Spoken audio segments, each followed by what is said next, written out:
This is what I've landed on for now anyway. Um, so I've created folders for receive and send, and these will hold the specific actions. So I'm going to try and really separate everything out so everything's got its own file best I can.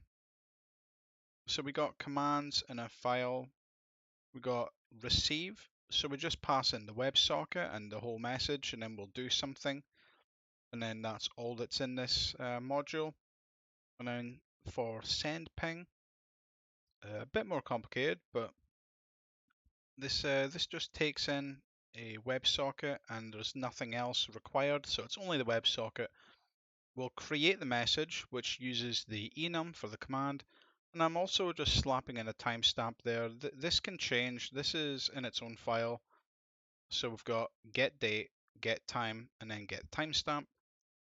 So get date is just the year, month, and date in an object. Time is the same thing, but for hour, minute, and second. And then timestamp is an actual formatted string. So I've just got the day and the month, and then the hour, minute, and the second in a string. So when we send the ping, we are also just sending over the timestamp. And then I've got this send to one, which is part of a file called message sender. And all this does is sends a message to one WebSocket or to a list or to a whole list apart from one. All right, I could even turn this into an array, but I don't think I'll really need it that much. This is more for I have a list of players inside a room and I want to send a message to everyone apart from one person. So that's the reasoning behind that. Um, so yeah, it's fairly simple. I've just got it reading in. The message comes in. I'm leaving in this line so we can debug the future messages, and then we format it in a way that we need it. And then once we have an object, I just have handle message, pass in the WebSocket and the message, and then yeah, we just check. We get the command from the message, and then we'll handle each and every message here, and then call its own function. So when we have things like trade item or whatever, this will come in. If the command is trade item, then blah blah blah, and then call its own file to trade item. So yeah, it's pretty simple for now. Um, in here, I've done a lot of the same sort of thing. So oh yeah, this should be different actually. Let's go back up. So in create, I should just be calling scr connect. So I've abstracted, or I guess extracted, all of the code here into scripts. So we have the script to connect, the script to disconnect. I've also swapped to using global.socket. We have a message handler that's just kind of the same as the server. We get the type, which is just network type data. Then we get the command from the message, and then we handle it in separate files.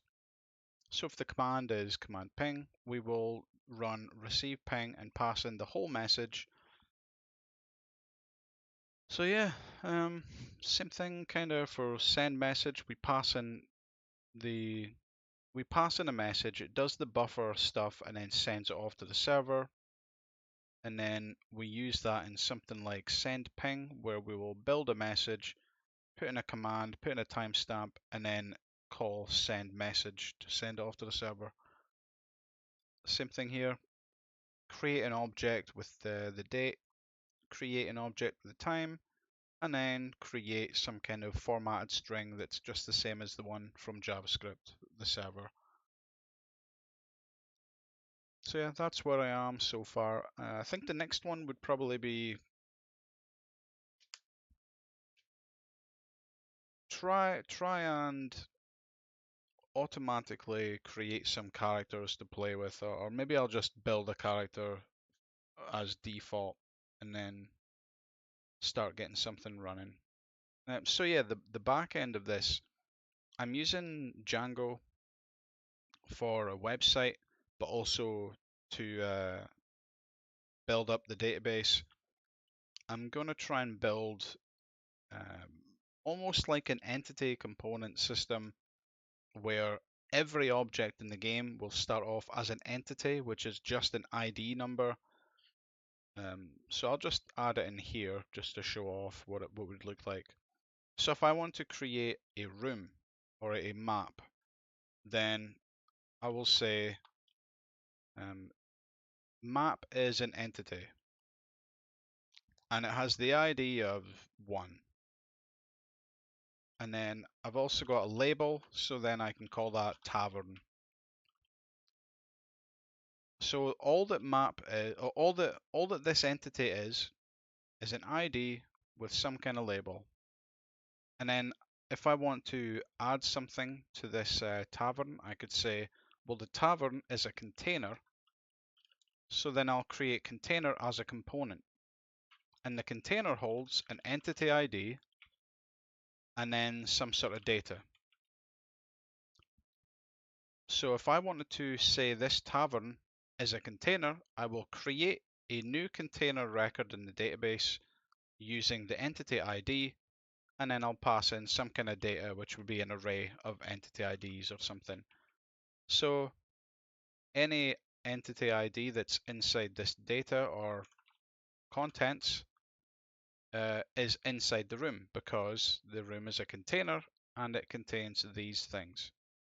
So then the reason that this is interesting to me is I can create another entity called bottle or flask or something, and this will have an entity ID of 2. And then I can just create another container where the ID is 2 and the contents are some kind of liquid. So instead of it being contents as in what is inside this room, it would be contents as in what does this contain. So then you can start adding more constraints. We can say maybe there's some kind of type that we allow. And then we'll say type liquid. And here we'll have type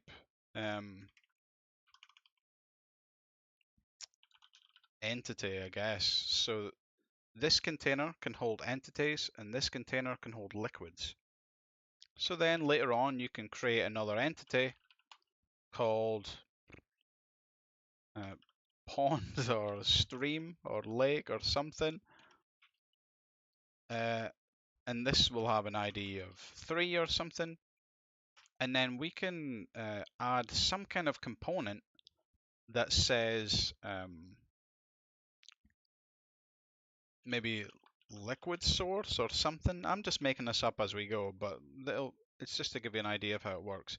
We'll create a component called liquid source, and it has an entity ID, which would be 3 for the stream, and then maybe there's a type as well, and we could say this is water. So then the stream is now a liquid source because we've attached this component to the entity. And then this flask is a container of liquid because we've attached a container component. And then we can use a system. This is the S part of ECS, Entity Component System. We can add a system that in some way allows us to fill up this container with this liquid source. And so that's why it's so interesting to me. You can really break down the functionality of this. You can create systems that run really, really fast because they're only interested in the specific components that matter to that system. So one system doesn't need to have every single component attached to your entity. It might only require specific parts, like what type of liquid source does it have. So yeah, that's the idea behind what I'm trying to build. And the database is going to be at the moment created through the Django admin. Uh, it's quite limited to begin with. It's very functional, very handy, but quite limited. And as I go, once the structure or the architecture starts to come together a bit more, I will build out the admin to handle what I'm trying to do, I guess, a bit better than it does at the moment. So yeah, that's the progress for now, and I'll get working away.